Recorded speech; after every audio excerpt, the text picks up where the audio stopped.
So let's start in the beginning. All right. What got you invested in politics? Like, how did your journey start? My first day I went to law school. It was orientation. I was like, I am never gonna be a lawyer. But I was already there. I already paid, so I was like, I'm gonna stay. Might as well go through it. Yeah, I'm gonna go through. I'm gonna finish. I didn't want to do that. I didn't want to do it because it was like, you can like litigate one case at a time. It's just like a brother brought in some trumped up charge, and you do that one at a time. But like, who's thinking about the system? I never thought that. That's crazy. People tell you this all the time, right? You were like, I'm going to the top. I'm cutting. I'm just skipping steps. There's no such thing. Have you met some of my colleagues? No. I didn't mean it like that. That's what I mean. Even the joke about it. Like, there are people up in here, you think you skipped a step. Yeah. Oh, no. Somebody was like, you have imposter syndrome. I was like, no, I know my colleagues. There are people here that should be, I don't even know how they get up the steps in general, both literally and figuratively. That's a different story. But no, so I was just like, I'm like, okay, so all of these like inequality, like it's cyclical, right? You grow up in a poor neighborhood, you are disadvantaged at every turn. Like I come from the Mon Valley. It's so funny. I don't think people realize this, but I'm from Braddock, right? I'm from Braddock, PA, right? Which is where, our hey, that's y'all thing. Go on. I'm actually from Braddock. Like my family's actually from Braddock, right? That's where my people are from. Yeah. So, we grew up steel mills, all those things. We got some of the worst air quality in the nation. Industry collapses, towns abandoned. Was your what about your family's background? Were they working in the steel mills? I had a whole bunch of family working in the steel mills. Yeah. And that was like there was unions back then. You know what's interesting about that? Yes. Pittsburgh has always been a union town. We don't just say that for fun. Pittsburgh has always been a union town, and this is the thing that I think gets me in trouble. When we used to, in the early days, just on like this environmental racism stuff, like working on this environmental racism stuff, like reminding people like we have the worst air quality. We worked in these steel mills, and like the mill was not sustaining the community the way the community is sustaining the mill. People were upset when we talked about that, but like I had a license in ways of other people. Yeah, I had family members who worked in the mill, and they were not in the unions because black folks couldn't join the unions until I believe, like, don't quote me, don't be mad at me if I'm completely wrong, but black folk couldn't join those unions until like the 70s. Yeah. So like the last generation of my family, who was in the mill, my granddad was in the mills. He actually left the mills and somehow became a teacher. Oh, wow. So I think he might have been, I don't know if he was able to be in USW, who I rock with hard. Like I rock with my labor brothers and sisters, but he wasn't the teachers. Yeah. So since then, the whole thing was like, we want better for you. We want you to be in safer jobs. Like we want you it ain't got to be about getting out, but we want the community to be good for us. You shouldn't have to leave your own community. You shouldn't have to get out, right? Like all the things, you go to any other community, we want the same things everybody else want, right? No, absolutely. Like I don't want to be gentrified to get a coffee shop. Yeah. I would like us to be able to have a grocery store in our community. I'm living in that type of community, right? We don't got a grocery store, poor air quality. You used to go down my street, like you used to go down Braddock Avenue, and you can smell. So for us, rotten eggs. Yeah. So it would smell like rotten eggs. It was like the sulfur trucks. Yeah. So like that's what I grew up around. So I wasn't an expert in like environmental justice or anything, but like I lived it. Yeah. So when I first started to run, honestly, it was actually just like trying to get other people to feel like they can actually do something. Like the system shouldn't be sending us people. We should be sending the system people. Yeah. So I was organizing, like trying school board, local stuff. Like people don't, everybody's always what was the issue that you find yourself organizing around initially? Then? Yeah, back then. So my high school has gone viral for a number of things. Okay. This particular thing, this 1 year, my school went viral, I think 3 separate times for like police officers and like the principal allegedly like beating kids up on camera. That's insane. It was on camera. But it does happen a lot. So school resource officers? Yeah, but one of the problems, you get school resource officer, but like the principal was kind of like involved. That's like crazy. In a number of the videos. He was throwing hands. A kid had his tooth knocked out of his throat. By the principal? Out of his, So allegedly. Okay. I grew up in Turkey. Like I experienced corporal punishment quite a bit in Turkish schooling.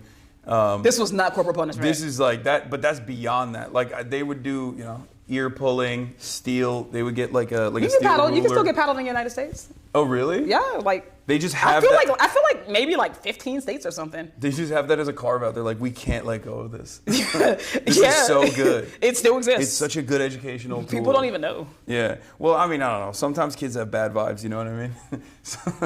I'm kidding. Not the kids are low vibrational. I'm kidding. I believe the kids are the future. Do you guys have a iPhone charger, if possible? You got a new iPhone or the old iPhone? I have the new one, the USB-C one. Yep. If it's right below you. Oh, you have it right here. Mm-hmm. Oh, that's my seat. Okay. Oh, this is where you normally. If I do anything, I'm gonna stay charged. Yeah, you're just kicking it over here. Mm-hmm. You have a Black Panthers jersey. Yeah, I got that from like the Black Panther Museum. Oh wow. Like Huey P. Newton's wife gave it to me. Well, she didn't give it to me because I follow ethics. Yeah, of course.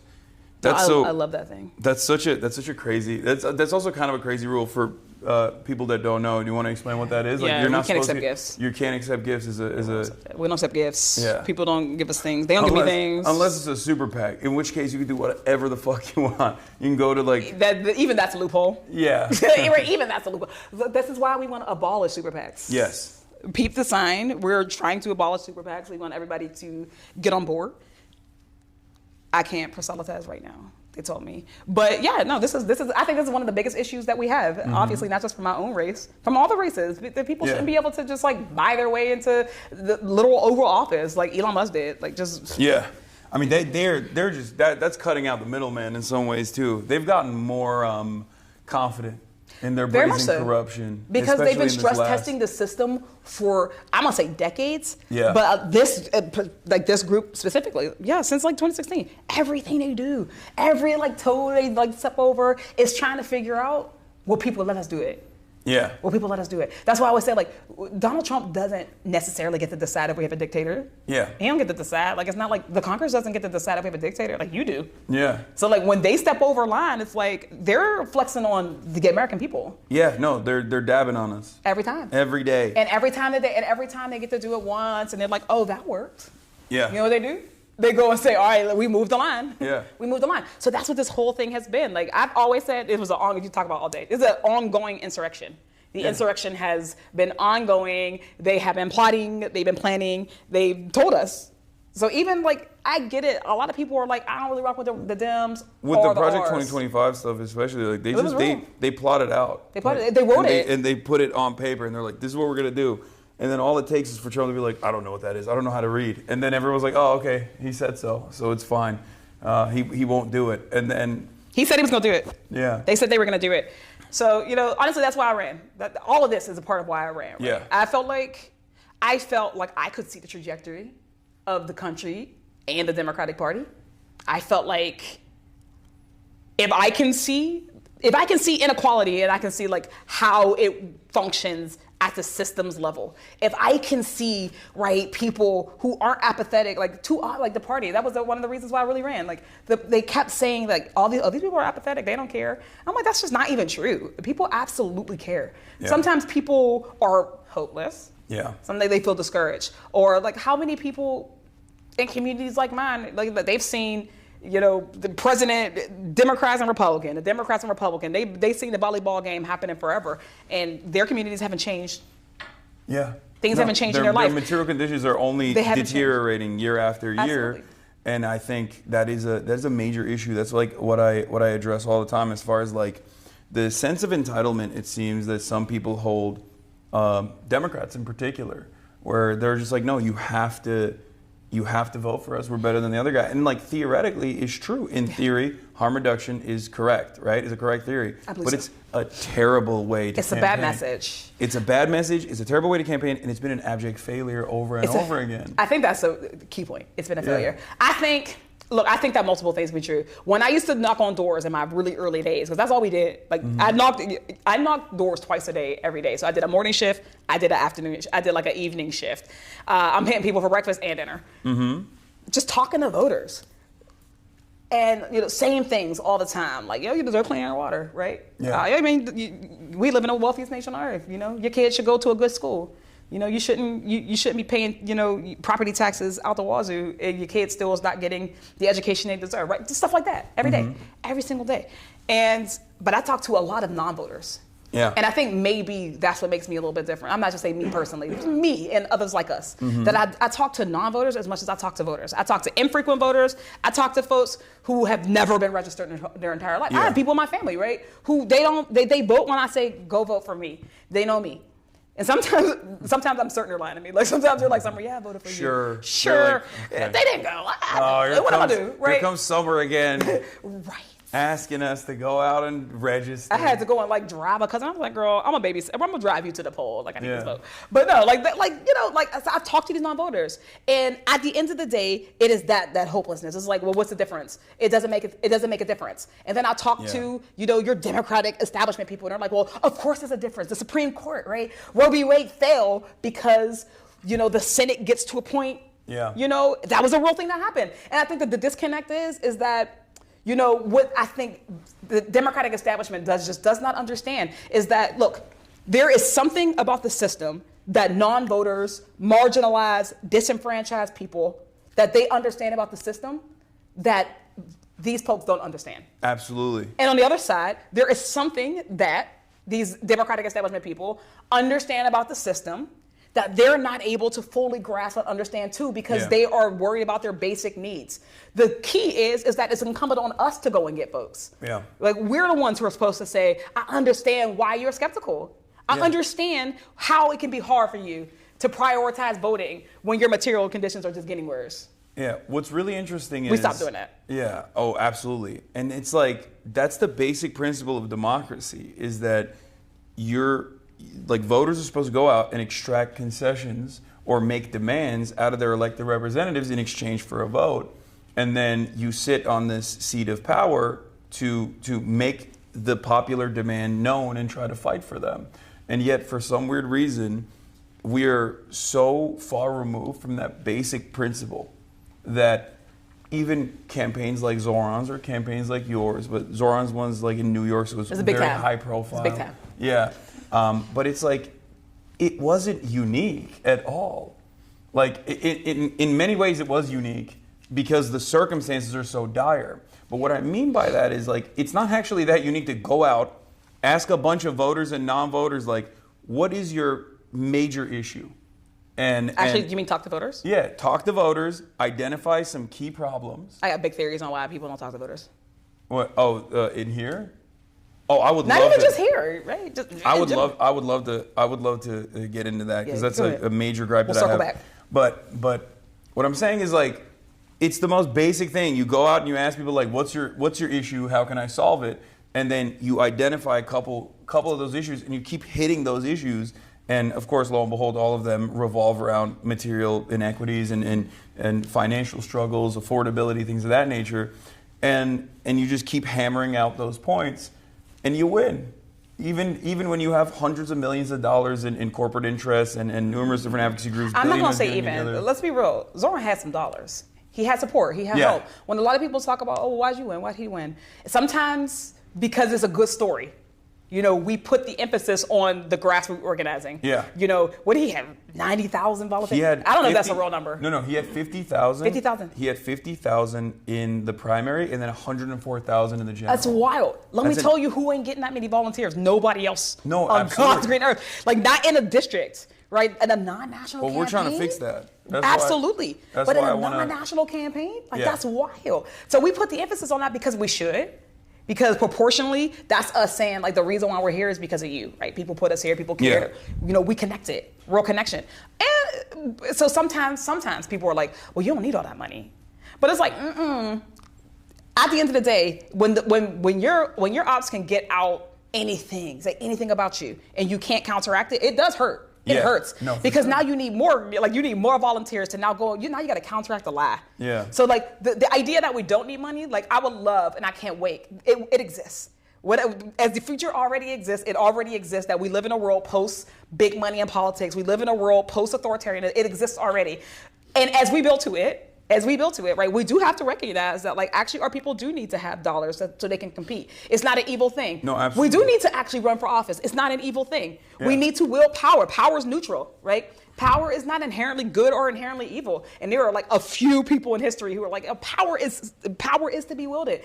I think when you talk about, like, democracy, if I just flip it on its head a little bit, like the fundamental thing about democracy is that it's government by the people. Yeah. Which means that our real job is not necessarily like a transactional thing. It's actually to be like the candidate in the perfect world. Candidates don't go to the people first. The people. They are the people. They are the people. Exactly. The people are like, this is our person. This is who we're sending you. Yeah. And because we are a person, like you represent them, you already know you're embedded. Now you stay with your folks. You stay on the ground. It's not supposed to be a special class, like it's not a special class of people. Job. Yeah, it's supposed to be you're a teacher, and then you're representing your community. You're representing your community. You can be anything. And that changes. Well, what's the qualifications for Congress? Yeah. People think that the qualification for Congress is lawyer, business owner. No, it's whatever lived experience you have. You are personal. You have personal expertise on all types of stuff. Yeah. You be convinced that we don't have it. And I think I would go so far as to say, if you're a regular person experiencing financial struggle, trying to make ends meet, trying to pay for rent, you have the necessary qualities that many people in Congress no longer hold, especially after years and years of being a part of this machine. I've talked to a lot of politicians about this kind of stuff behind closed doors and private meetings and things like that about and they just want to know how do we message? How do we message to the kids? How do we reach they don't really care as far as what I try to explain to them, that it's not just about the platforms that you're on. It's about what you're saying, and it's about actually being an earnest defender. It's about your authenticity. Yeah. We don't have a message problem. Yeah. I'm not going to, we have a message problem. We do. We don't have exclusively a message problem. We have a messenger problem. Yes. I've been talking to a lot of my colleagues too. I remember we were going back and forth in a retreat. And, everybody, after the election, they all bring in the polls. It's like the polls say this, the polls say that. Honestly, the polls always say this. I'm like, I told y'all that. I'm like, I already told y'all that. But so we're doing that. And then we're talking about, and they're like, well, what we need to do. I was like, no, we need people. You can say whatever you want to say. You can start cussing online, look cool. You can do all that. If that is you, then do it. But the problem is if you ain't never had to struggle to pay the rent, how are you going to relate to somebody who does? And a honest person doesn't have to relate to every single person in their district. You don't. Yeah. But again, as the party of working class people, if you can't relate to working class, I had to talk to my colleagues there are so many of y'all who generationally have not experienced being of the poor.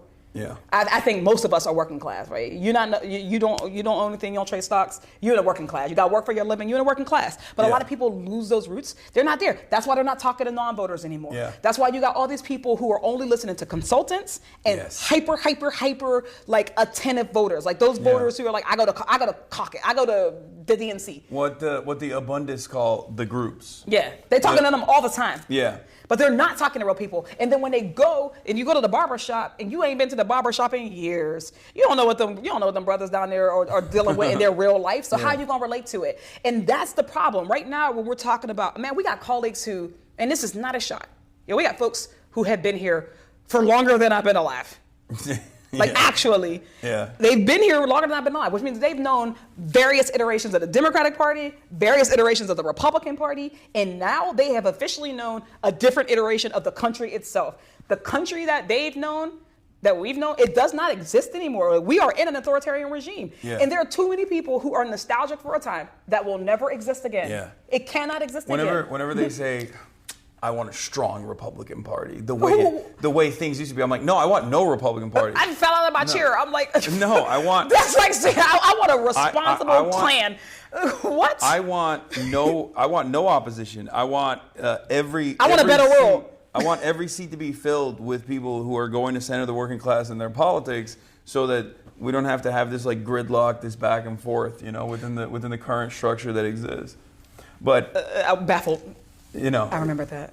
It's a very silly way to approach it, and I think a lot of people see that and they think it's inauthentic as well, because they're like, we're Democrats. If we're Democrats, why the fuck do we want? Remember when Cuomo, when the question on the 2-hour debate they did, and it was how much you pay for rent? The big gotcha, right? Zorn laughs. He goes, what is it, $2,300? Yeah. Cuomo goes, he's stealing from a poor person. Yeah, that was crazy. The number one thing that shows that he's disconnected, he's stealing from a poor person. I don't know no poor people in my life who can spend $2,300. That's not the point that I'm making right now. He then laughs and goes, I pay $7,800. Yeah. Right? You can't relate And I don't even know. You can't relate to people like that. I and felt again, like he owns his house, I think, right? He was just saying like his daughter's rent or something, I feel like. Or he's saying his mortgage. You still got to pay something. Whatever it is at the end of the day. I'm just saying like that people are so disconnected from actual struggle that they don't know it when it's in front of them. Like they don't even know how to deal with it. I get people come to it. I mean, the shutdown. Like it's a real thing. Like I think that the fight for healthcare is righteous. I think it's righteous. I think that an authoritarian regime, I think we gotta stand tall, right? You give them an inch, they'll take them out. Yeah. I think the people want us to take the stand. They've been asking them to take a stand. We're doing it. And it also really hurts to see people coming to me, in my real life, who are talking about how hard it is to make ends meet. Yeah. Right? The line at the food bank was already long before the SNAP, cuts. People be struggling. And to have an empathy for that is the key. You don't have to have lived every experience. You really don't. Yeah. But like, if you don't have to ever see it, it's like Gaza, right? The biggest movement happened when people had to see the imagery. Yeah. We do have to start to question, why do we have so many people here who we have to show pictures to? Yeah. Like, why does a starving mom got to come to you for you to be like, damn, I should do something?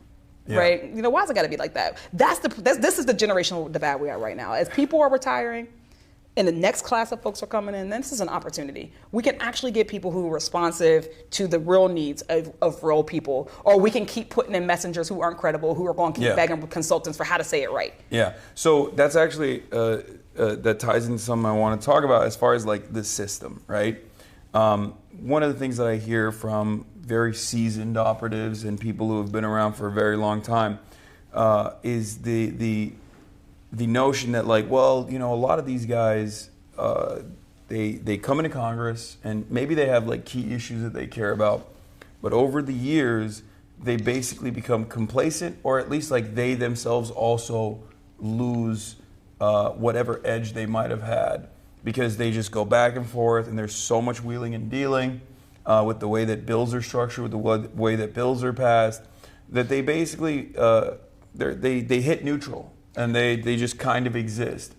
And then all they care about is getting reelected, so they go to donors instead of the actual constituents because of what we just talked about. It's a bypass. Because big donors can just go in and dump $1 million into a relatively small TV, like a local TV network, and just hit you with attack ads and genuinely try and tarnish your reputation and make it harder for you to overcome these odds. So a lot of people run from a place of fear. Yeah. How do you push back against that? How do you fight back against that around your colleagues, especially? I think part of it is acknowledging that it's a very real condition in this place. Yeah. I think it doesn't. I think that sometimes when we talk about someone came in with the fire, and then now it's like, what happened to them? There's a lot of people like, what happened to them? I think that we all like have it in our minds that it's a very like big thing. Like they got there and a boogeyman literally walked up to them with a suitcase, a suitcase of money. Like we imagine that it's something like this instead of the fact that it's actually like a small concession every time. Yeah. Every time it's a small concession. Yeah, it just like chips away. First of all, this place is a soul crusher. It is a soul crusher. So the first thing, even if you're somebody who's running, like again, we got to focus on the future, not the past. And we can still address the past. But like, to flip the question, like if I had to like say for somebody who's like, I want to start building the government that reflects us and our dreams. The first thing you need to understand is that this place is a soul crusher by nature. It doesn't matter if you want it to be or not. It doesn't matter how strong you are. You got to have a North Star here. We all know. How many people come here because, they want to be famous? It's a very real reason to run. I'm not coming for nobody. That's crazy. People who, no, there are many reasons that people come. You can come because you want to be famous. Hollywood Fine. for ugly people. That's what Andrew Breitbart used to say. Everybody in Hollywood ain't that great looking either. But men get to be whatever they want in Hollywood. No. So you can come for that. You can come because you're like, oh, look, I got an idea. I have a perspective. I want my perspective to be. You can come for that. You can come, whatever reason you come, you need to have a North Star. Like, what is the reason that when this shit gets hard, like when it's the worst, what is the thing that's going to get you up in the next day? And if you have to have that center, because again, it's everything. It's not always going to be the first thing. The first thing is going to be like, hey, can you look? Just take this vote, right? Yeah. This vote is not even that bad.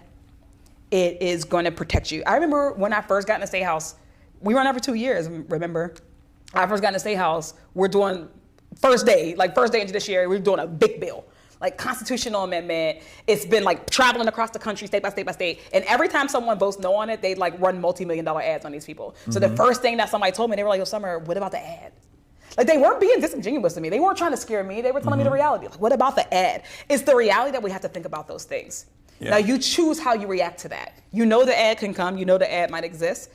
Is it more important that you specifically make it, or is it more important that the legacy exists of being bold, of being of representing this interest? That's where people are. That's where they get you, because it's easy. You want to be comfortable. I have vowed to not necessarily be comfortable here, because the moment you kind of get comfortable, you got to give up on something. You got to give up something. Yeah, I give up something to be comfortable here, and I get why people want to be comfortable. I think it's wrong, but I get it. Yeah, and then that slowly but surely chips away, and then it's already so difficult to make changes in the positive direction that people just kind of give up. And then they see the woman of Dylan. But that favors the right flank. Every time. Every time. It's much easier to destroy. It's much more difficult to build. And the left flank party in this country is supposed to, in every country really, is supposed to be the party that is building towards, expanding social safety nets, building housing, building better public transit, these sorts of things. And I do feel like Democrats have a real messaging problem on that front, because they constantly find themselves in a position where they're telling people, no, you don't understand how this works, sweetie. Better things are not possible. Meanwhile, on the other side, that's a real message. Yeah, I mean, that's the real message. That is like Hillary Clinton famously in 2016 against Bernie Sanders said that Medicare for all was like demanding a unicorn. You know, like, oh, what's next? We're going to give people, I could just run around saying I'm going to offer people unicorns. And it's like, that's insane to just be that cynical is crazy. It's also a very low opinion of the electorate. Just because we're not somewhere, it's like the opinion that like we're somewhere now, we'll never be able to make it out of that. Yeah. And I think the sinister reason as to why she's saying that, and many congresspersons also have a similar attitude, especially on this issue, is because it is such a massive, such an expensive industry that has a lot of corporate donors, that is constantly in these rooms, maybe not this one obviously, but in these sorts of rooms, and they are able to say, do not take a stand on this issue that would actually harm our profit centers, our profit margins, or even abolish it in its entirety. Yeah. Yeah. So, we're definitely slaves to money in politics. Yeah. We're slaves to it. All over the country, you ask about, kids getting mowed down by assault rifles. Yeah. All over the country, people say, no, we do not think that should happen. And yet, you still get politicians who cannot move on that. Why is that? So what you're suggesting is door control. We got to get better locks on the doors, right? That's what we moved on. No, I think the first thing that the Democratic Party got to do is we got to decide who we want to be. Yeah. But we're talking about all of this, and I think fundamentally, before we move anywhere else, we got to decide who we want to be. So that's actually exactly what I want to ask you. What do you think, if you were to go with like 5 key positions that you stand for, what would those top 5 priorities be? I know I'm putting you on the spot here, but let's say you're running, right? Like, what are the 5 key things that you're going to hit? I think I put things in the buckets. There are always justice-minded buckets, right? Affordability is clear, right? People can't afford things. But within affordability, housing. I believe that everybody should have a home in the community that they call home that they can afford. And I believe that they should be appropriate, right? There shouldn't be slums, like we're in the wealthiest nation on earth. Yeah. It should be healthcare. Nobody should go into medical debt.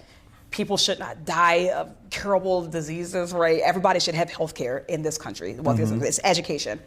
Everybody has a right to a quality education, irrespective of your zip code. Yeah. I think it's environmental justice, that you should be able to breathe clean air and clean water. It's free. It's a freedom from your civil liberties being eroded. Yeah. So whether that be, prison reform, systemic reform for criminal legal reform, ICE, all of those things. We need a serious change in the way that we think about how we are, dealing with our citizens, with people. So I think like, y'all don't quote me. Like, I'm not saying that that's my exact file. I was put on the spot. But those are the things that I think about every day. Yeah. Like, people should be able to navigate our society without going broke every single day. Their government should not be oppressing them. Yeah. Do you feel like people are, especially in this day and age, like, do you feel like the average person kind of just sees everything that's going on, but they're like, what can I do about it? And they just like go about their daily lives rather than be like more active and more, instead of being reactive, more proactive in general? Yes. How do we get people to mobilize at a time like this when they're too busy trying to make ends meet? I think that takes a flipping of the head. I think that is a product of the system itself. Mm-hmm. Is a very like top-down system. Yeah, like think about what we talked about. People have lost hope. Yeah, like we've killed or some hope. people never had it in the first place. Yeah, right, because the system is like we are cogs, and the wheel keeps on turning. I think people. It's that focus on what is a real democracy. When people say, "Oh, what are Democrats going to do? What are you going to do? What are you going to do?" Early days after January 20th, that's what we heard a lot of, right? What are you going to do? What are you going to do? But it started to shift, and people started to say, "What can I do?" Yeah, but that was also partially because like the Democrats kind of didn't say anything. They were like, they didn't say anything. But when you think about it logically, I say this all the time. I'm going to use the same line all the time. You tell me, I want to put a check on Donald Trump's power. Yeah. I introduce a bill. Which of those bills are going to be brought to the House floor by a Mike Johnson or Kevin McCarthy or whoever they put in our day? Which one is he going to bring up that's going to get a vote, that's going to get to 218 of his members? And that's going to then go over to the Senate. That's then Thune's going to bring up to the House floor or to the Senate floor. That's going to get, a majority plus, because it's the Senate, filibuster-proof majority, that they're going to then vote on. That's then going to go to Donald Trump, and he's going to sign. Yeah. This is the lesson that we needed to learn before the authoritarian regime. That at the end of the day, it is still the final fail-safe in a democracy. It is the people, which is why this is where I think one of the biggest failures of the Democratic Party falls. Right? We are so arrogant too often, and like this idea that we did it the right way. This is the only way to do it. Voting is the only way to do it. Running is the only way to do it, and everything else is a problem. Right? Yeah. Black Lives Matter, the anti-genocide encampments and movement, all of those things have been met with shame by people in leadership. And that's not just this generation, that's generation after generation after generation. Yeah. The anti-apartheid movement, right, in the 80s and the 90s, met with shame, right? The sit-ins, Dr. King died unpopular. Yeah. Right? And every generation forgets the lesson. And the Democratic Party does it too. Right? So we're like, there's a right way to protest. There's a right way to do that. Well, now, guess what? We don't have any lever of government. Yeah. So I think what real leadership is looking like right now, that the people we're really wanting is like, okay, so what can we all collectively do? Because people have for too long been like, my job is to vote and y'all do this. Yeah. But that's not how democracy is supposed to work. You're not supposed to vote and just vote. No, they have to be more active. Like politicians have to also, like. We have to encourage your activity. Congressional representatives should not only encourage it, but they should also be out there on the streets. And that is actually a real demand that a lot of voters are making as well. But what you actually talked about with respect to BLM and also Gaza is so is so perfectly representative of the nihilism that people experience. Because I'm 34 years old. People around my age and younger, during the COVID lockdowns and in the aftermath of George Floyd, took to the streets and they protested. I was there. They wanted to, we wanted to let our voices be heard, and we wanted some serious changes to take place. And of course, that wasn't going to come under the Trump administration. So then, what did people do? They voted for Joe Biden. A lot of people said, I don't really want this. He's old. He's not very inspirational, but it doesn't matter. We're still going to go vote because we want to get this guy out of office. So they did their civic duty. They did. And they got nothing in exchange for that. So the lesson there was, there's nothing you can do. You do everything you want. You can do everything. You can protest. You can go out and vote. And at the end of the day, nothing will change. That's not everything. We will not hear your demands. That's not everything. I think that's the lesson right now, well, right? I'm but I'm saying because I'm saying that in a positive way. Yeah, I know, but I mean like everything within the confines of like what you learn in liberal democracy. The liberal education is like you protest and you do your civic duty. That's still not true though. And that's still actually not true. What would you say is like not being pulled as far as levers of power? Your money and your labor. Your money and your labor are the real things that you're supposed to be able to do something with. Like you can go out and you can take to the streets, but that's supposed to be coupled with something. Yeah. Right? If I'm gonna take to the streets and I'm like, I don't think that Trump should be in power.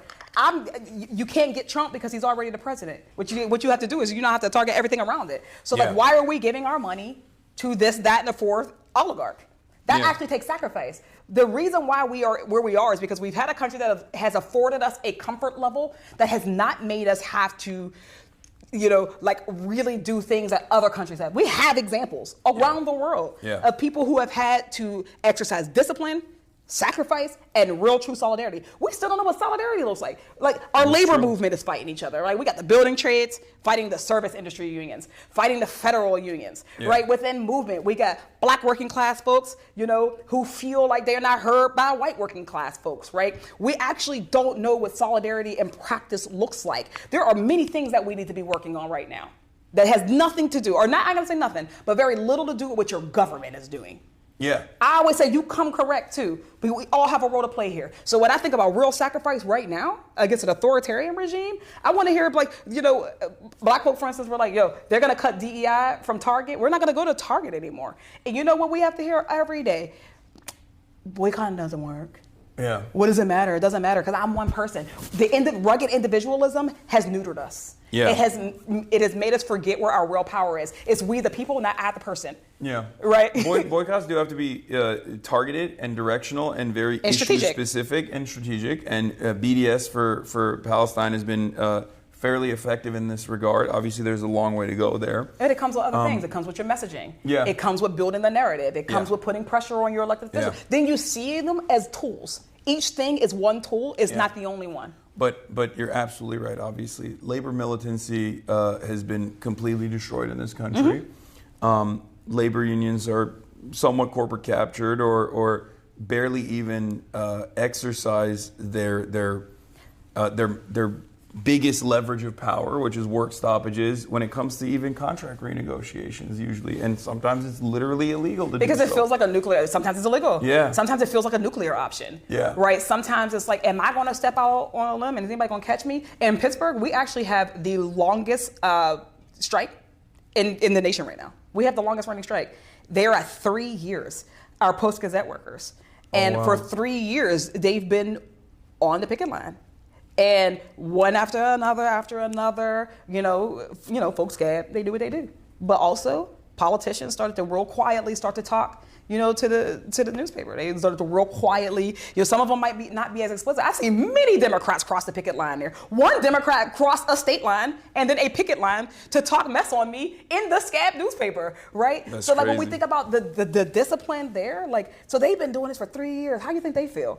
Like they feel like, where's the rest of the labor? And it's like the rest of the labor also is like, no, we didn't mean to like abandon you. And some of them aren't actually, we're not even actively abandoning you. Mm-hmm. It's just that people are trying to figure out how do they exert power and where are the appropriate places to exert power. Mm-hmm. And we all have to collectively do better at that. Yeah, no, you're absolutely right. So they're like, if I do this workshop, is anybody gonna come with me? Yeah. We gotta talk about how do we get to a society where people are not sure if someone's gonna come with them? Yeah, I mean it's rugged individualism. It's the worst poison for solidarity, and unfortunately Americans do have that very selfish tendency, or it's not even like it's selfish in the short term, but it's actually silly in the long term. It's like it's self-defeating in the long term because you're not going to have anyone else that comes for you if you don't show up for them, and I mean I try to. Part of that is understanding each other. Yeah. Sometimes we skip that. It's actually uncomfortable to talk across like communities. It's like, this community has an experience with my community. We have a history. We'll never address it. Yeah. Because that makes us a little bit uncomfortable.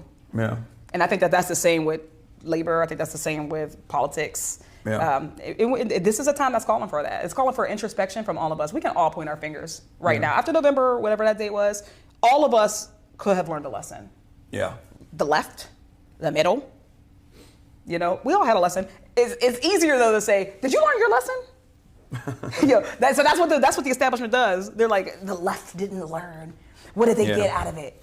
Yeah, there's a lot of talking over one another in these sorts of situations, but I do think there's a sinister reason for it. Like, it's not like when I see Democratic politicians run to CNN in the aftermath of this like very expected defeat, right? Because this was being signaled. I mean, if I can see it, and I'm a random idiot on Twitch, then I think like much more intelligent people can probably comprehend it, especially when they're a part of the machine, and yet for some reason they're the most oblivious. But they immediately after Trump's second victory, they ran to CNN to be like, oh, why did we lose? Because we were too pro-trans or too pro-this or too pro-social justice. I also think that's a psyop. Yeah, I could not. I think that this is a psyop. I think that some of them were going there as plants. Yeah, I couldn't believe it because I'm like, did we see the same campaign? Like, Myers didn't say anything. No, they don't want, those are the type of people who didn't want us to be able to do like the deep actual analyses. Yeah. They were very intentional. They immediately, they threw that grenade on there so that everybody talks about that. Yep. And instead of being like, oh man, maybe the campaign shouldn't have like kicked Muslims out of events. Yeah. Maybe when we're talking about like the black community, we should say that it's not just middle class black folks. We actually have to go and fight for poor, working class, disenfranchised black folks. Or even the moment where it was like, well, there's an over reliance, I think, on black turnout in general, and I think like. But it's also a superficial one. Yes, and I think that's so. Oof, I have so many opinions on that, but I think it's like. It's getting to a point where I've asked this to some other folks as well. I want to hear your perspective on this. Do you feel like younger generations of black men especially are not like actually leaving the Democratic Party in droves in the way that like people present it, because that's also very weird and racist when Barack Obama comes out and it's like, oh, well, I guess you guys are a little misogynistic. Like I thought that was like crazy to say because at the end of the day, I think people have a right to be wrong.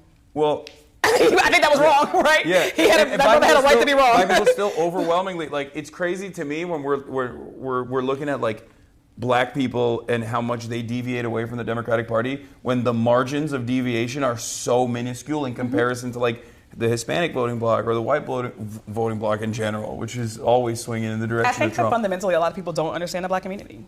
Yeah, no, for sure. Which means that even a small deviation, they're like, yo, oh my God. Because what people do fundamentally understand is that black folks, at large, we're not talking about individuals. Yeah. As a community, you're not going to see us flocking to Republicans because Yeah. Republicans are more inclined to like burn a cross in our yard, Yeah. right? Like I remember I served with a colleague in the state house, and the person was like retiring. I'm like clapping politely. Sometimes I'm like, don't clap for him. He would burn a cross in your yard. This a white person said this to me. I was stunned. I was like, damn, I've never been the same. So now I look around and I don't clap for people anymore because I'm not sure if I'm clapping for like my bebop. But like things like that. People don't give black people the benefit of being politically whole people. Yeah. That yes, the reason why we won't go there is because racism is a real red line, and I don't mean like I ain't saying that liberals can't be racist. I'm saying that there are different types of racism. Yeah. There is the I don't believe that you should not be in chains type of racism. Yeah. And then there's and then there's all these other biases. That part. But when you really get down to it, yes, black people are reliable. We vote, and we've been burned. Yeah. We're a community that has been burned politically. We're a community that has been both neglected and over-relied on in many ways. And sometimes, we are more likely to say in politics, like if I can think about the long term, like if for me, like I was like, if Trump is elected, this is going to be a dictatorship. Yeah. Like I recognize that my people will be better off without him. And we have not had the privilege of not being able to make that decision. Yeah. But then I think that some people don't understand that, there are actually black folks who feel like they're not, I think that of swing voters, right? Yeah. A swing voter who is not a swing from Democrat to Republican, but a swing from Democrat to no vote. Exactly. So that's what I wanted to talk about. And we don't get the resources that swing voters get. Yeah. I think what's really interesting, or at least what I've tried to identify about this issue, is that like I feel like there's less participation in younger generations in general. And I think even with like the most reliable demographic of voters being black women for the Democratic Party, the reason why there is like this generational gap almost in terms of like non-participation is because that's the last time that I think black people can see the Democrats like actually put their flag and have stakes in the game to do something for black people is like the civil rights movement. And I think since then, like the further you move away from that, the less I think like younger. No, I think it's more that we are doing something for the country Yeah. than the country doing something for us. Yeah. And I think that that's one of the pain points for young folks. I think the Democratic Party, we abandoned them. Yeah. We've abandoned young people. Yes. I'm gonna just say, we have abandoned young people. Yeah. We left them vulnerable. I can't tell you, like the first time I ran, and I'm running against a 20-year incumbent in the State House, and we're looking at like, okay, well, how do people cut turf? Like, who do you knock doors? Like, how do you decide what doors you knock? How do you decide who you send a mailer to, right? Those are all real big considerations that a terrible consultant. You have a finite amount of time. You have limited finite resources. amount of money, and you're spending all your money on a trash consultant who is really just thinking about their own paycheck. They're not even giving you good information. We ain't go that way.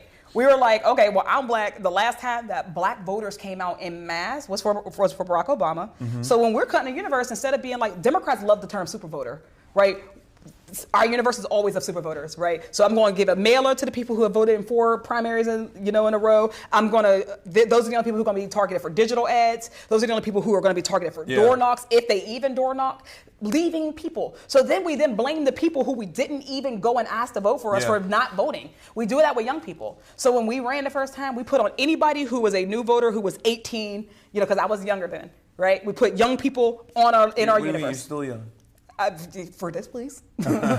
we put all the young folks. If you're 18, 24, you're on the list automatically. We put black folks who voted. If you voted for Barack Obama, you're on the list.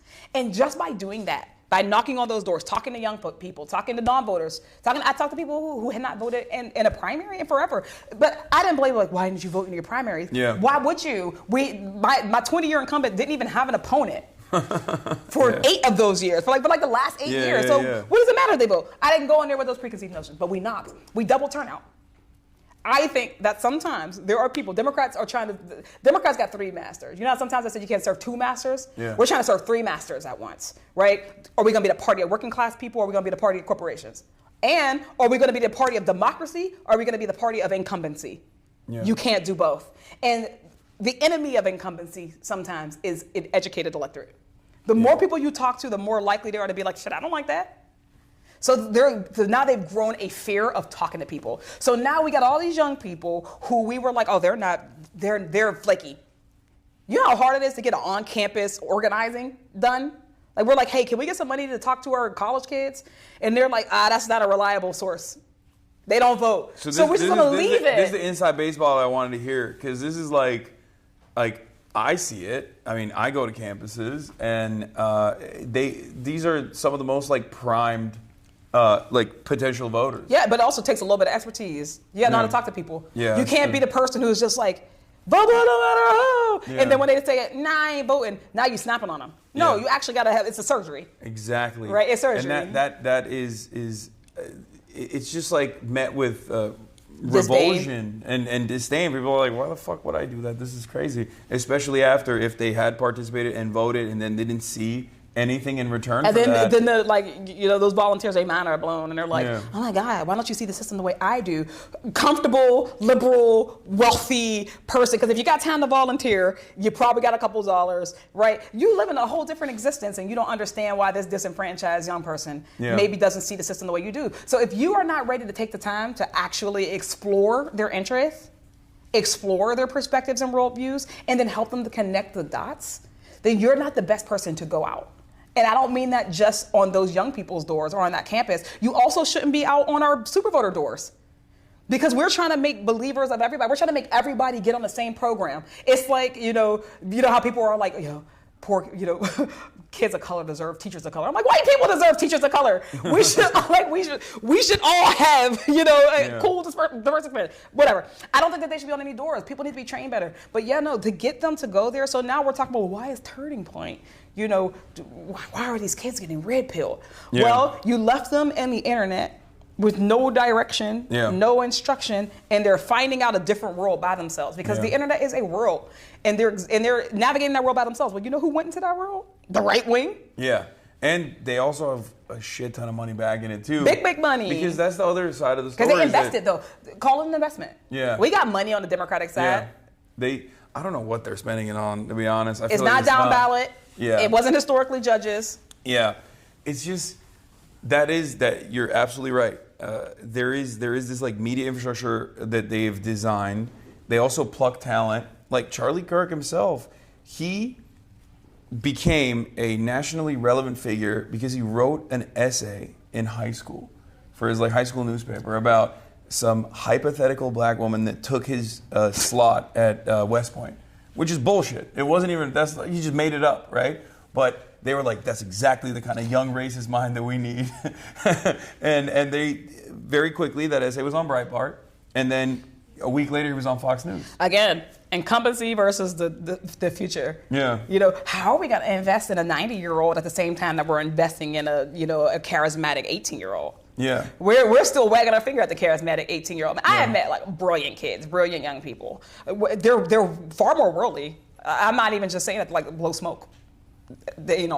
Some of them I'm like, damn, how'd you get over there?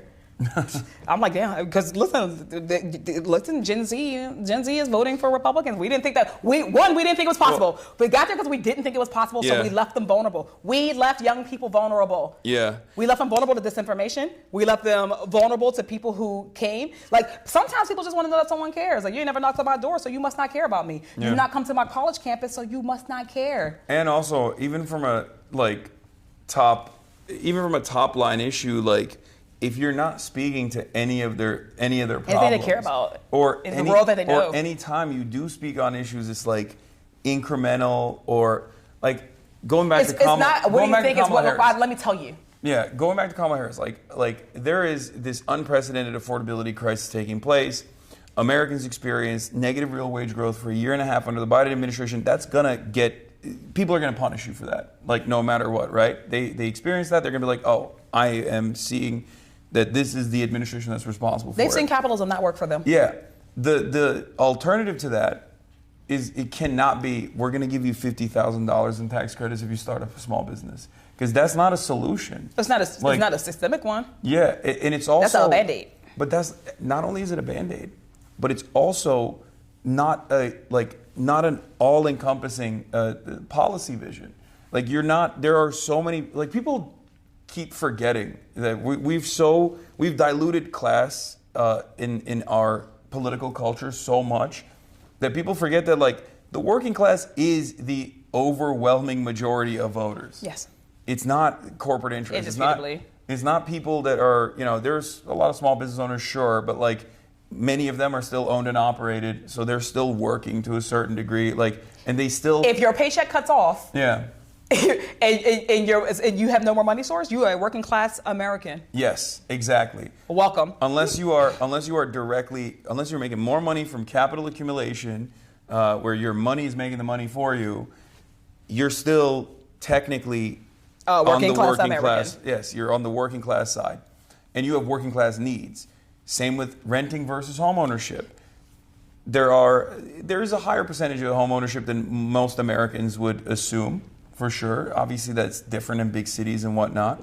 But still, by and large, because of our home ownership rates are so abysmally low in comparison to other nations, it's around, I think, 40%. In the state of California, it's like 44%. It's higher than you would think, but again, that means that 66%. The real problem is that 6 people own the rest of it. Or 56%, sorry. Yeah, but again, exactly. 56% of people are renting though. So you have to have a message that focuses on their issues. And we never do that. We never talk about like lowering the cost of rent. I'm just not gonna say never, because also there are tons of people who talk about this all the time. They don't always get famous. Like, God bless, the attention that Zohran Mamdani got. Yeah. But like, he ain't the only brother who's been talking about affordability. He's not the only person. For sure. Yeah, that's what I'm saying. So it's like, that's the other thing, right? Our media focuses on what it focuses on and who it focuses on. Yeah. And the fact that there are people who are talking common sense all over the place and are not getting any attention. There are better messengers than the people who are getting getting attention in this attention economy, right? But we care about historic blue checks, And not even like the now, I'm talking about from Twitter, blue checks. We care about people's clout. We care about those things and not necessarily the message. So what we then think is like, well, they're feeding me this over and over. That means that nobody's talking about it. There are people in the Democratic Party who are talking about common sense solutions every single day. And yes, and there are a whole bunch more who are in the way. And there are some who are in the way. Yeah. The battle that's happening, the tension that's happening right now is a good tension. Yeah. I think it's important that we go through it. I think it's important that we make our case. That we help them to understand that our viewpoint is not a us versus them. That's the other thing. I'm gonna beg people. This is my second time saying this today. I am begging people to stop looking at the political world in this linear, that everything is right, left, center. Yeah. Right? That's just not how people organize their politics, not how people organize their real lives. And we are ascribing it to them. We're leaving so many people who don't feel like they fit anywhere. That everybody fits in a bucket, and there's a prescribed message. Like there's a transcript for this bucket. It's like, oh, I'm talking to this person. What's the pre-approved message for that person? Like we're treating people like that. Instead of being like, these people are holistically. It is not left versus right. It is top versus bottom. When we are able to kind of like transfer it over to that, I think we will have a better recipe for how do we now go back out into the world and get people who we have left behind.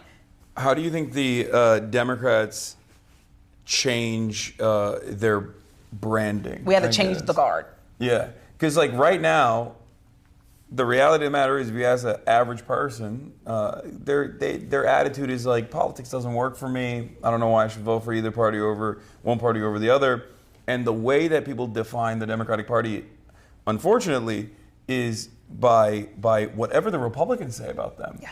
And I think a big part of the reason why, like even the Kamala Harris wants to do transgender surgeries, like bottom surgeries, the Guatemalan migrants at immigrant detention facilities, like that's not a key policy of the Democratic Party at all. And it's ironically something that even the Republicans have also done as well, because it's just like so marginal and it's just basic human rights.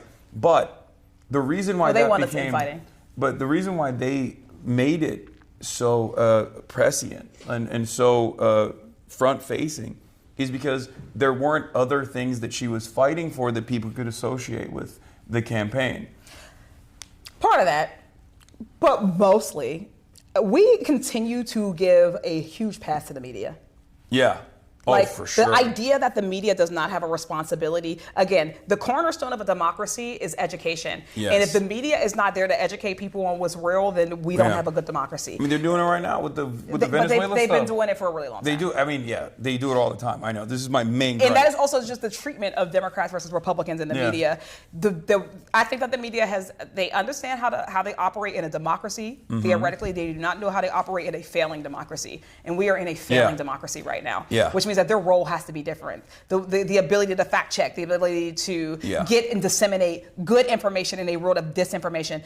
Some media, I ain't saying all, some media has decided that that's not their responsibility. Oh, yeah. That especially in this money and politics era, that it's the candidate's job to get their own message out. Yeah. So how often, if there's not a big contested race, does nobody know who the candidate is at all? And we blame the voter. Like, hey, voter, how come you don't know who those justices are running for the court of common pleas? All right, like, why don't you know this? I'm like, well, they don't have a website. There's no listing anywhere. Where are the organizations that have a responsibility to get people information? And how do we localize that? Like, we can decentralize it to the extent, but how do we localize that? How do we invest in it? There are people who are vulnerable to disinformation because we don't have institutions that are trustworthy. Yeah. And the media plays into that. Like a Republican says something and the media will run that ad nauseum all day, every day. And then the left, the broader left will then be like, Democrats, why aren't you proving that you aren't doing this, that, and the fourth, right? So there's going to be less grace. We talked about it, right? There's going to be less grace for Democrats. Again, if they buckled next week, no one's going to think that it's because they actually cared about people and that they couldn't take seeing people suffer anymore. They're going to blame Democrats for buckling, not Republicans for literally being cruel, not Republicans for hating them. But again, that also, you're right. That's a structural hurdle that will always exist. But it doesn't have to always exist.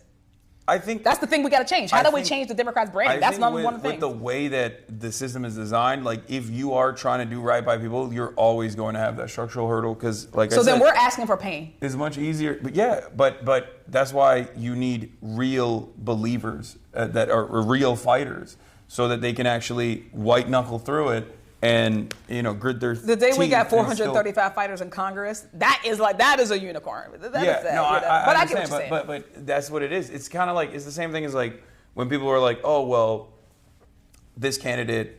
Like, one of the arguments is always like Kamala Harris lost because she's a black woman, right? And there's truth to that, of course. White supremacy is a major hurdle to overcome. But the way I always try to explain to people is like, that's just a constant. Like, you got to account for it. You got to keep it pushing. That's just a constant. It's just a hurdle you have to clear. So that means your threshold is going to be a lot higher. But you can still clear it with good messaging and messaging discipline and like being a real fighter and being earnest. Yeah, rural organizing, rural investments. Yeah, exactly. I think that we've talked piecemeal about all of the different things that the Democratic Party can do. Yeah. Should be doing. And again, going back to deciding who it is, what is the thing that is keeping the Democratic Party from investing in young voters, in marginalized voters, in frequent voters? Why do we focus so heavily on swing voters in the heartland? Like, why do we invest in those tropes that don't serve us anymore? Right? Yeah. What is the thing? I think it's consultancy culture. I think it's, again, that fear of what happens when the system no longer revolves around us as incumbents, but is instead actually fair. What happens when the game is unrigged? I also do think it's partially because of is corporate interest, right? Because like, oh yeah. The way that you target the disenfranchised, like the historically disenfranchised low propensity voters, is either by having a Trump-style candidacy, which favors right-wing reactionary sentiment. That's the reality. Like, culture wars. That one will never work for anybody who have morals. Well, but the thing is, like, Democrats need to understand, like, they can't win the culture war because the culture war was designed as a wedge issue, designed by the right, so that they can distract people with these different. With these different policy positions that are ultimately very harmful for massive swaths of society. But that's not a battle that you can fight. So that's why I always say you have to like bring it back to class, bring it back to affordability, bring it back to material realities, because that is the actual undefeated method. And I think part of it also is bringing it back to the truth. Yeah. We can't be out here talking about we need a strong Republican Party, and then also go and make the case that people shouldn't be voting for Republicans anymore. Or saying Trump is, I think, going to be very authoritarian or a fascist, and then just like have no issues with him. Like, people looked at that and they were like, man, your urgency is not matching your words. Yes, exactly. If you think that this is like if you think that this is an ever-present threat to American democracy or what remains of it, right? And I did. Then you can't be running around with like Liz Cheney. Like, you can't be running around with Liz Cheney. I felt like the stakes were so high that we had to run a perfect race. And that brings us back to like your first question to me was like, well, how did you win and other people didn't? Yeah. Like, I know that we have a responsibility to, as much as we can, run a perfect race. No one can be perfect. Yeah. No elected official will be perfect because you're not perfect. Yeah. It is human nature that we can't be. Yeah. But I know that we have to try. Like, we have to try to do things right. Like, I've never missed a vote. Yeah, right? And you also have to be more perfect than the other side. Yeah, you have absolutely. to be more perfect than your Republican I'm a progressive. colleagues. I gotta be. And you have to be more perfect than your centrist colleagues. Your institutionalists. Yeah. I can't move the way institutionalists move in this place, right? But there's also but then it goes back to the media where like they do have so much grace for whichever the right wing flank is, whether it's a race between a left flank candidate and a centrist, or whether it be a centrist Democrat and a right wing. It's like subliminal messaging. Yeah. Like, they'll ask two questions. I literally just watched this debate. We were just driving down here. Watched the debate between, Zoran and Andrew Cuomo. Yeah. And like the moderators, I don't think that they even understand sometimes like the implicit biases in the way they talk to us. I know. Right? The way that they talk to us. Yeah. They're gonna say, but how you gonna pay for it? How you gonna pay for it? Yeah. How you gonna pay for it? We have a higher standard to clear every time. They didn't even ask that to Cuomo for when he says like, oh, we're gonna get 5,000 cops. Like, they asked him one time. Where are you getting them, or where are you paying for me? Never, one time. So it was like when I was running, when I come on day one, we got to come with clear understanding of policy. Yeah. Right? Because you speak well. Like, you're an orator, right? You're passionate. You're an organizer. So now you got to prove that you could be a policy wonk. We have to prove that we can be a uniter, not a divider. We got to prove our loyalty. But then you get other people who, I ain't going to say no names, but they ran statewide multiple times and never had to ever talk about any policy at all. Yeah. Or their position is... how do we decide who gets to talk about policy or their position in the party infrastructure is literally to be the rotating villain. And so now people are wondering why they didn't know who that person was. It's like, wait, did we just not know it? I'm like, I don't know. Well, go back to the campaign. What do you actually remember about people? Okay. Well, I ain't talking about nobody specific. I'm talking in general. Oh, okay. I was going to say, if you're talking about one specific person. One person. No, I'm talking about multiple people. It happens If you were all the talking time, about though. one specific person, there are some people in If this you're room talking that... about one specific person, you can guess. Some specific people, maybe in this room as well, were like, oh, let's overlook some of their negative qualities because maybe they're going to be a part of this left flank, and then that didn't happen. Anyway, whatever. Hey, we all have our kinks. Right? The left have kinks just like the center does. Yeah. There is... But as far as like this imbalance, it is always there. It's ever present. It's one of the most annoying things. It's just like if you are the person that says better things are possible, you automatically are met with cynicism. Mm-hmm. Like you're met with cynicism by the public in general as well, and you're met with the very same cynicism from the instruments of media, where they're just like, "What do you mean better things are possible? There's something wrong here. Mm-hmm. You're supposed to tell me everything sucks." Or you can only be like directionally you can have like these radical agenda items as long as it's on the right wing direction, and as long as it's like as long as the targets are vulnerable populations, marginalized communities, like undocumented immigrants, like defenseless people that are left defenseless or left to be defended by regular folk, and it's slanted. Mm-hmm. In that direction, and it just seeps into people. Yeah. I remember when my grandma was having a little house party for me. I was the early candidate, so she just brought her friends. It was super cute, and all her little friends, they politically connected, mm-hmm. as like old black ladies go. Mm-hmm. Love them, and we were talking about Bernie because I was like, I don't know, we're talking about, they're like, I don't believe, he's selling this, that, and the fourth. It wasn't all of them, but a couple of them. Yeah, he's selling this, that, and the fourth. This is my family, right? Yeah. I'm like, wait, do y'all know how left-wing I am? And then, so it came back to, Medicare for all, because remember, in the election, every time he went to a debate, it was always like, how are you going to pay for Medicare for all? How are you going to pay for Medicare for all?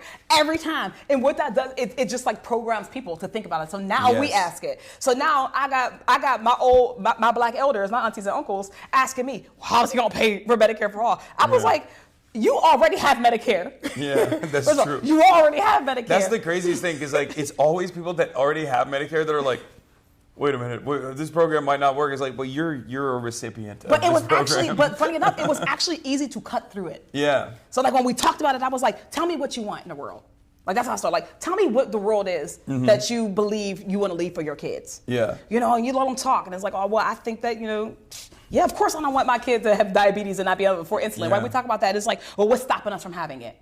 Where sometimes you just have to deconstruct the propaganda. You got to deconstruct the programming that we've been through. Again, we don't always take the time to do that. Sometimes with the left, we're not patient enough with people.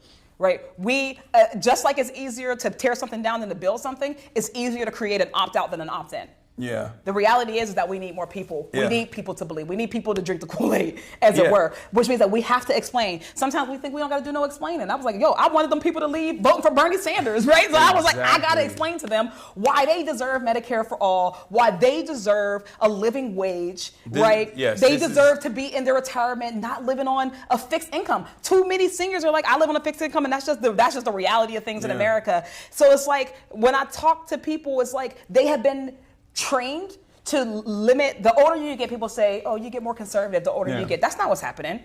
You are having what you believe is the realm of possibility shrunk for you. Yeah. Life is shrinking your realm of possibility. Yeah. It's shrinking in and shrinking. Your lived experience is shrinking in your realm of possibility. Over and over again. Imagine your lived experience in the political system. Yeah. Right? Generations of politics. You like, I came rah, and here we are. So now you start to accept that better ain't possible. So now you're listening for better ain't possible, and you think that anybody who tells you that is lying to you. So it's our job, and we should take it on enthusiastically to say that, actually, here's why better is possible, because sometimes you just got to remind people where they started. Yeah. I reminded those old folk who I love where they started. I'm like, shit, if anybody knows that better is possible, it is you, because remember where you were? Right? Folks in my life born in the 40s. There's just no way Bernie was able to communicate that, though. He did not. I don't think he was capable of communicating that. But our next person also, like that does need to be capable of it. But that's also part of the reason why, representation also does matter quite a bit in this regard. Having a diverse, we are one of the most diverse countries on the planet. And a lot of people, I think, forget that oftentimes. And obviously with that comes friction, especially when we leave a lot of the dark chapters of our history unaddressed, and the wounds are still there, the economic inequalities are still there. They exist. And people don't even want to recognize it, and people want to even debate whether or not it exists, which is ridiculous. But outside of that, I think the positive aspect of that is that, like, by and large, Americans are also much more open-minded, especially if they do live in a diverse environment where they go, yeah, these are my neighbors. Like, it's not an accident that cities. People. It's not an accident that cities are densely populated areas are more blue. Or less xenophobic. Yeah, or less xenophobic, or more blue in general. That's just a byproduct of, like, being around people. Yeah. And it makes it much more difficult for you to believe what you see on TV about, like, certain racialized stereotypes or certain things about, like, other people, where you're like, no, I see these people every day. They're my neighbors. You humanize them. Thinking about the left, I love the left. I'm very much a part of it. And I'm begging people, like, my blackness informs my politics. Yeah. Like, they are not separated. You know, my blackness informs my politics just as much as growing up working class poor. Poor informs my politics. It's a part of me, but it's also a part of the language that I can speak. It's a part of, like, how I view the world. It is a perspective that is meaningful. I am begging people to not ask me to erase that, or to not expect me to erase that. Yeah. We are not gonna. We actually don't win that way. Yeah. We don't win by saying, please suppress a part of yourself to be a part of this larger group. Yeah. Actually, like, we should be able to come. It's the reason why I was able to go and talk to, I'm able to talk to the young cats on the block, because they know me, because, I've lived them. I speak their language. We don't all speak each other's languages. I don't speak everybody's language. Yeah. Do you sometimes feel like you have to, obviously, no matter what happens, like, I guess, like, the term for it is code switching as well, but, like, you have to sometimes just, like, not raise the issue? Because this is something that I've been, like, I'm white, but I'm also Muslim. And I, post October 7, have basically had to walk this delicate tightrope of, like, do I talk about, how fucked up it is that someone's just, like, straight up calling me an Islamist fundamentalist terrorist or whatever, jihadist? Because if I do raise that issue, then that's all the conversation is going to be about. And then I do sometimes feel like I'm going to alienate folks that don't have that experience, or can't even, like, personalize that experience at all. White people, for the most part, white men, for the most part, right? And that's primarily my audience. Yeah. So sometimes you just have to, like, eat it. Do you ever feel like that's a thing that you do in general? I never want to lead people astray with this. Yeah. I have, I believe, lived a different existence than people. I had some little kids ask me, like, Summer, what's it like to be, like, the only black woman, in a space? They're, like, business or whatever. And I was like, your teachers are going to be really mad, but I'm going to tell you, my rule that I made with myself is that I'm going to never leave a room and be the only person uncomfortable. I just won't. And that is my rule. So when it comes up to it, yeah, I will go in there and I'm the one who will drop the bomb. I'm the one, if someone is saying inappropriate things, or they're, like, leaving out, if they're leaving out or erasing, a critical part of the narrative, I'm going to go ahead and put it back in there. The elephant is standing there. Like, I cannot not see the elephant. And I'm not gonna keep staring at this elephant and everybody else is acting like it's not there. I gotta bring it up. And I also recognize that, right, I answer to my constituents. So I do have a responsibility to make sure that I'm explaining it in a way that they can grasp and that they can understand, but I do it. I talked about race on the doors. Like, I exist in the Western Pennsylvania. Yeah. Western Pennsylvania is not like, it ain't the People's Republic of Pittsburgh.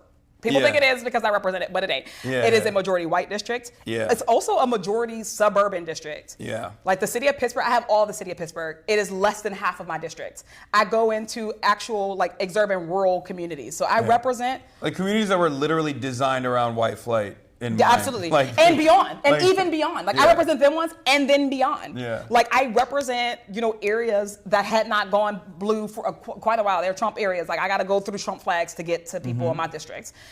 So I have an experience talking to people. So when I talk about race, I'm not talking about race coming from a majority minoritized district.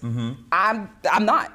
So it's a choice, and I do choose to do it. And I don't always, because you know what I say is, I think your gauge should be you, not them. Yeah. How do you feel on today? Like, do you feel like you have the energy to humanize yourself on today? Yeah, that's exactly. That's what I try to explain to people. It's like, it's sometimes good to take on the emotional labor. Yeah. but you're not gonna feel up to it every single time. Probably. And I Especially try if not to do it in a way that alienates people too. Like I could talk about race and also just not be excluding you. Like I think everybody has a perspective. So I could talk about race and I can also talk about the lived experiences of of poor white folk. Yeah. And I talk about it passionately because I also want poor white folk to have and to inherit a better world. Yeah. I want them to inherit a government that cares about them, that feeds them, that ensures they're fed at least, that ensures they're housed, that ensures they're healthy. I want that for them passionately. So, and I want it for me, right? And I want it for me. And my only understanding, I talk about race because I'm like, the reason we don't have it is because enough people don't want it for me. Yeah. So I'm not your enemy. I'm not your problem. One of the most relevant versions of what we're talking about, which was obviously like something that Lee Atwater famously spoke on, is the destruction of the welfare state as a mechanism to engage in anti-black politics. The notion that you move on from saying the N-word and then the aftermath of the civil rights struggle to basically talking about desegregation or busing, all the way to the welfare queens narratives, right? Mm-hmm. That was so successful in terms of getting working poor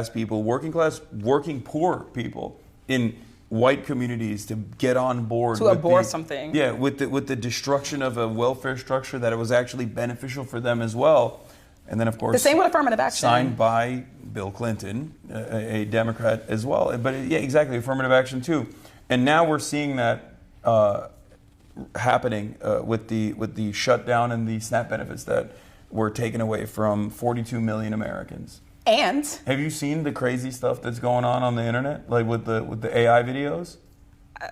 Oh my God, it's insane. Aggressively avoid AI videos. Okay, so from Trump at least. So there are. Fox News went and covered, as though this was a real video, a collection of AI videos that we found with black women speaking to the camera, saying, "I have 7 children from 7 baby daddies." Yes.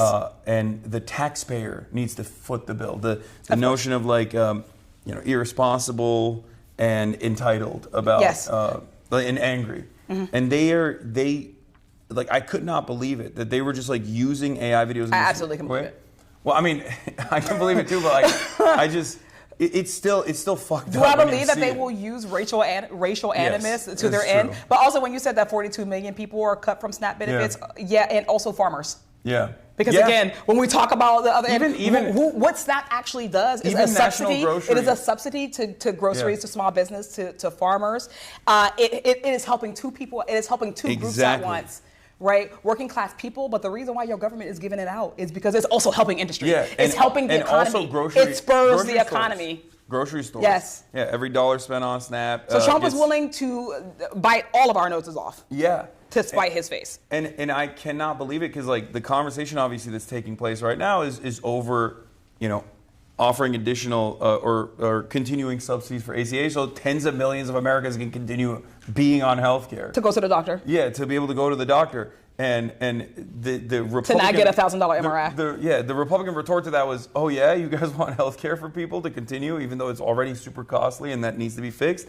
Guess what? Now we're going to starve 42 million people, and it's going to. So what you want? When you want healthcare, or you want to eat? Yeah, they're like, oh, and now we're going to cook the farmers, like you said, because it's a subsidy for them, and we're going to cook the grocery store chains as well, because it's a subsidy for them as well. And you know why they get away with it? Because there is a shared responsibility model that we have in this country, right? When a shutdown happens, everybody's blamed, and it's not like proportional blame. Republicans will always win in that environment. They will take. But they're losing.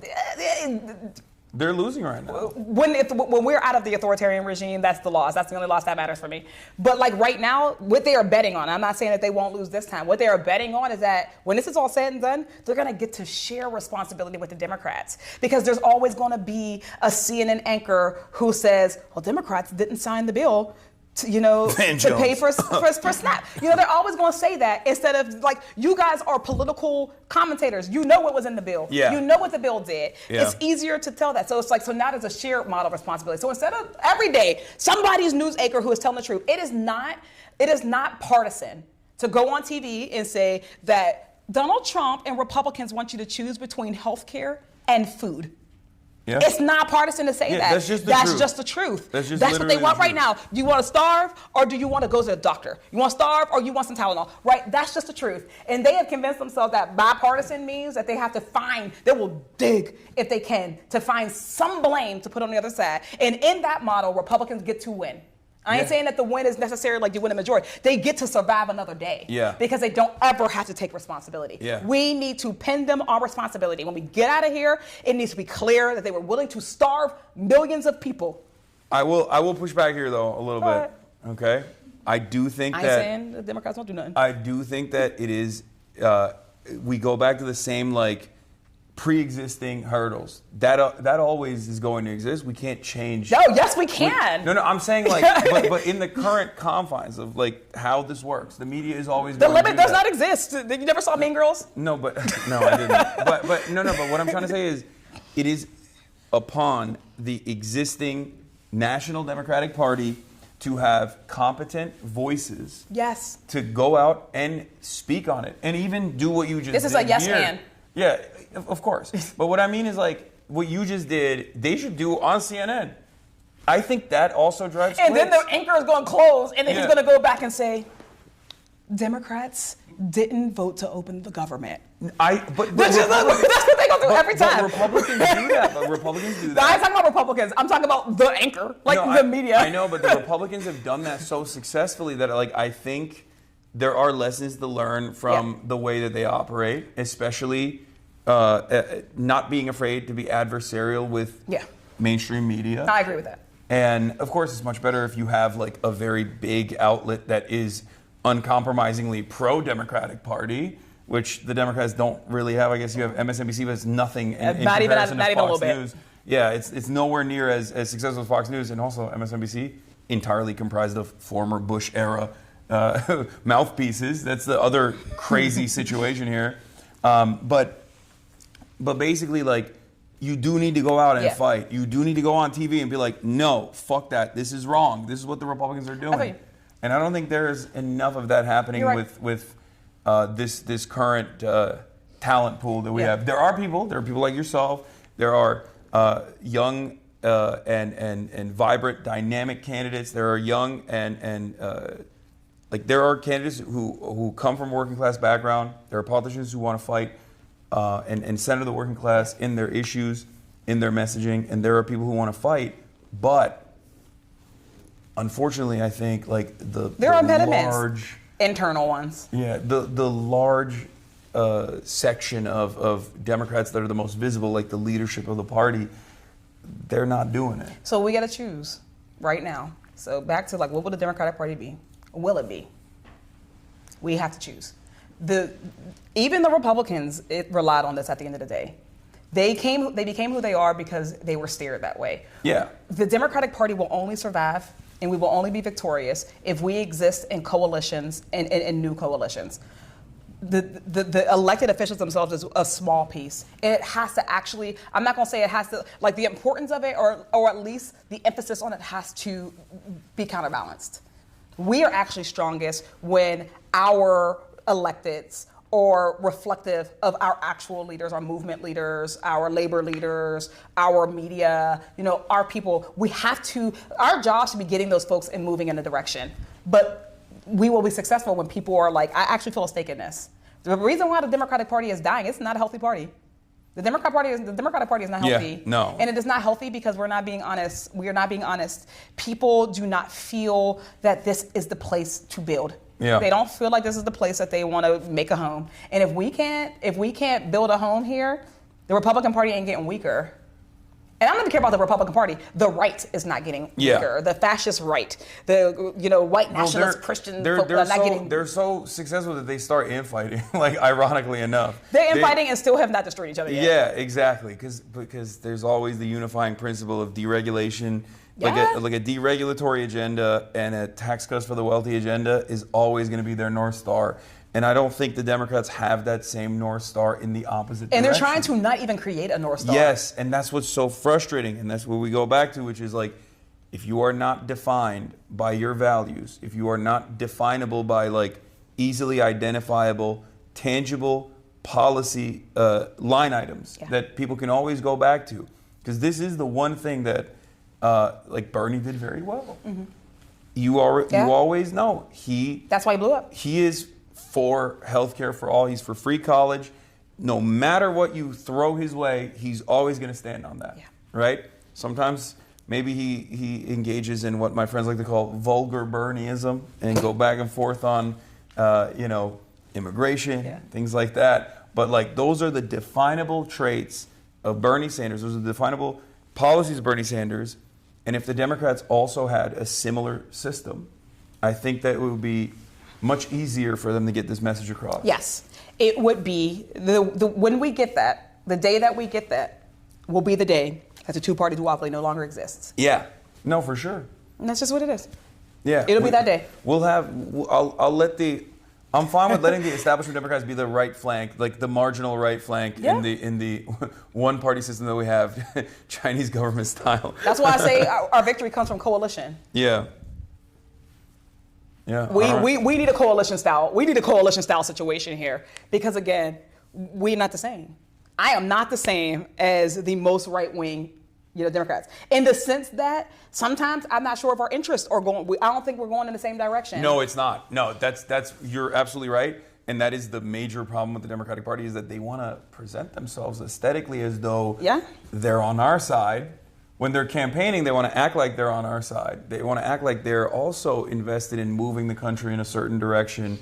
But when it comes down to it, when it comes down to policy, or when it comes down to like actual legislative agendas, they are not. They are, I would go so far as to say, antagonistic sometimes. Yeah, there are some folks. Like, there are definitely... And the problem is that they get lifted up. Yeah, but therein lies the problem, because it is a liberal capitalist party. We have convinced too many people that the tent is big enough for Joe Manchin, but it is not big enough for Zohran Mamdani. Yes. The tent never expands on the left, and we have to always claw the party back and ironically enough, like create momentum at a time when the party's national recognition is at an all-time low, when people are just like, this sucks, you guys aren't doing anything. Can I answer the question you didn't ask yet, just before we leave? What? Then why do we do it? Like, then why stay? Why stick around? Yeah. Why keep fighting for it? Sure. And I think that the reason is like... I wasn't going to ask that. I know you weren't. That's what I said. Yeah. Like, I asked the question that you were going to ask. Because I know why you do. You have to. There's no other option. It's true, but I want people to know that. Okay, because go ahead. I think that sometimes our people don't realize that. And feel like, well, why do it? Why not just be independent? Like, I want the system to exist where we can have spaces that are ours. It don't exist right now. Yeah. I care enough about the values, the things that we're fighting for right now, that it is by any means necessary. People still have to be in the game. We still got to be in the game. And at the end of the day, what comes out of this, whether the party lives or doesn't, how it exists into the future is up to it, is up to us. Yeah. Whether it does or whether it does not, I still want people to be housed. Yeah, also... I still want us to stop dropping bombs on people. And also, you're still going to be here. You know what I mean? Like, whether the Democrats exist or not, like, you still have the same issues. Someone has to address them. But all of us do. So that's why I want us to, like, you can't opt out of the system, my friends. Yeah. And I know there's a lot of people who think that they're just, like, strategically and very wisely opting out. I'm like, baby, you are accounted for. Yeah. You are accounted for in this system, man. I got colleagues who talk about it. They count on you to think that you've opted out. They count on you to think that, Exactly. you are actually besting the system and not the system besting you. You're accounted for. Yeah, always remember, if you can't maintain revolutionary optimism, you can also remind yourself of spite-based politics as well, because some of the worst forces of capital, some of the worst scumbags are relying on you not paying attention to what's going on and are excited at the prospect of being able to successfully disenfranchise you, so that you just go, there's no hope, there's nothing I can do. And just think about those guys. Do you have hope? Of course. I mean, I always have hope, because I don't know. I mean, I've been doing this for a long time, and I've seen... You're 34. I've been a political commentator as like a openly socialist political commentator. We're the gerontocracy now. We've been doing this shit for a long time. Yeah, I know I'm like relatively young in comparison to all these other people, but like, it's just, I've seen so much failure, and I'm used to it, and my expectation is not that we're just gonna immediately change things, and I think that comes with time. You learn that, like, no, you are actually marginally moving society in a better direction by just consistently pushing on these certain things. And I think some of the most like hopeful moments that I've had, or some of the most like galvanizing moments that I've had, is like I have been an anti-Zionist for like an openly anti-Zionist in my professional media career for 12 years. And for 12 years, it was mostly looked at as like, what are you even talking about? Or looked at with disdain. There were so many things I was worried about actually saying, even though they were correct. Because I knew that the response from that would be, oh, you're going to get censored. You can't say that. That's unacceptable. And now, while the death toll is immeasurable, it's incalculable amounts of pain, but in spite of all of that, I've seen in my lifetime something I never thought would happen. And I think a lot of Palestinians I talk to have a similar attitude on this as well, where it's like they never thought that in such a comparatively short period of time, so many people became cognizant of this reality that like Israel was this unstoppable evil death force, basically. Like that was unheard of. So when I see that dramatic attitude shift in the broader consciousness of the West, from people who are basically conditioned not to care about this stuff at all under every different circumstance, when I see that attitude shift, I can't help but hold out hope that we can actually make people aware of these issues, and we can actually mobilize people in this direction, and we can actually make some change. I share the exact same anecdote. Yeah. From when I started, it was like our number one thing that we were like, will we be able to talk about this with the fullness that it deserves and actually not be just like immediately like ushered off the stage and silenced? And yeah, the answer became yes, way quicker than I thought. Yeah. Way quicker than I thought. Yeah, and I think like I'm critical of NGOs sometimes in the role they play in advancing American interests, American imperial interests. But like, I still recognize that 2021 was, I think, a pivotal moment for pro-Palestinian advocacy, when Amnesty International, when Human Rights Watch, and all these other organizations said, including B'Tselem, which is the Israeli human rights organization, said that Israel's an apartheid state. Israel was an apartheid state from the beginning, but they recognized it. And I think that expanded the permission boundary. Yeah. They expanded like what you could say, because you could always fall back to, well, these guys are, these are important, verified institutions that people care about. They have influence, and they're saying it, so you can't come at me for saying this as well.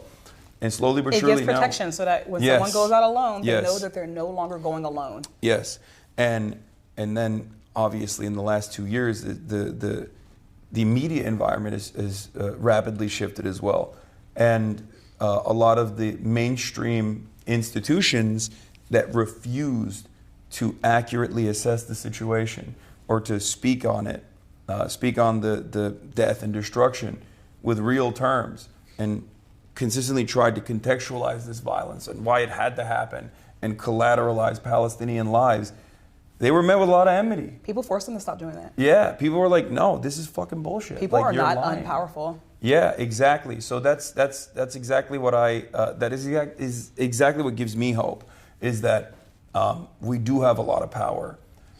We do have the opportunity to be able to stop things before it gets worse. And the same goes for resisting against the Trump administration's encroachments on civil liberties. And they are responsive to that sort of thing. They are responsive to this sort of pushback. And I think that's the reason why we can't stop. And we have to maintain revolutionary optimism and stay the course. A message. Yeah. Summer Lee, thank you so much. You were incredible. This was great. Why don't you do more TV stuff? Yeah. Nah, hey, I talk when I have something to say. We got a lot of media people in this chat. I'm sure you'll be getting. That's what's up. I'm sure. What? Chad was loving that. Yeah, I'm sure there's gonna be hella people hitting you up after this. They're gonna be like, "Yo, come and." Yeah, I love talking. Like a lot of people, I don't want to talk when I don't have anything to say. There is so Not much. that I have lots of things to say. First of all, you are a yapper. Period. Like me. Period. Okay, this is the first time I've had. Definitely, like when I get my diagnoses. You love yapping. I'm gonna get my diagnosis. And you got the gift of gab. I do. So That's why I'm a congressperson. Yeah. No, but not many Congress people are like that. No, but I mean, like, yeah. everybody got the thing that got them here. Yeah. My power talking got me here. Yeah, you'd kill it on. Yeah, I mean, you are a weapon for the Democrats. I don't know if they realize it or not, but you are a weapon. You should ask them. Yeah. No, I'm joking, but hey, it is what it is. But no, we're the fight. It is what it. Hey, whether somebody acknowledges our movement, whether they acknowledge what we are trying to build here, we're going to build it anyways. Yeah. And that's what gives me hope. Absolutely. It's ours to build. It's also what a good time week. To be alive. It is also a good week to feel hope because I was like, yeah. The Zoran stuff was huge. I'm not gonna lie. Like I never thought that it would happen. We did it, Zoe. We're changing it. Yeah. It's not that we did it, Joe, anymore. We did it, Zoe. We did it, Zoe. We did it, Zoe. It's right, because like I just, being surrounded by all these like canvas leads at the party, I was just like, man, this is it. This happened in spite of all of the endless amount of media coverage and how hyper scrutinized this campaign was, and you know this from your own personal experience, like. Any point of marginalization is just so cynically weaponized against you, no matter what. Especially these days, it's getting worse. Yeah, you just have to. Because people are. But listen, as a black woman, I have actually never seen the type of racism that I see when it is a Muslim candidate. Yeah, is astounding. It's insane, and it's because there are permission like people have still, even though they are off the hinges right now, a lot of people were still socialized that like you can't just outwardly say that. About black folks, they have never been socialized in the way to not approach Muslims and Muslim candidates in the way that they are. And like Democrats, Republicans, Independents, people were off the chains. I think it's also because like white supremacy is such a fundamental part of American society, because I think about this all the time. Like I always say, like there is a permission threshold of permissible bigotry. Yeah. Right? Misogyny. Like there's a misogyny, anti-blackness, anti-trans behavior, and it swings, right? Mm-hmm. But anti-blackness is such a foundational, such a foundational part of American culture that like it's become, it's been imprinted into our culture in a way where like you can get away with saying things that are basically the same as like saying the N-word, but without saying it ever. Because if you were to say that, everyone goes, "Oh, that's fucked up." I was literally going to say that racists really think that the N-word just impacts us. It's like, I care less about you saying the N-word and more about you using the system to oppress me. That's actually what I'm trying to say.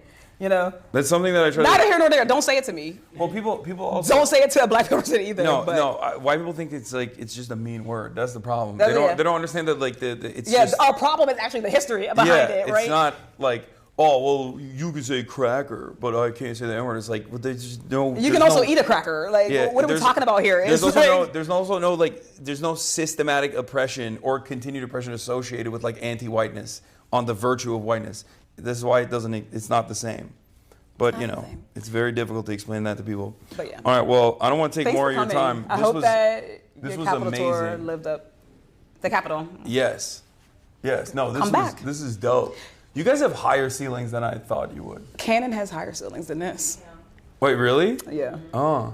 And Longworth is Longworth is a cave. Don't go to Longworth.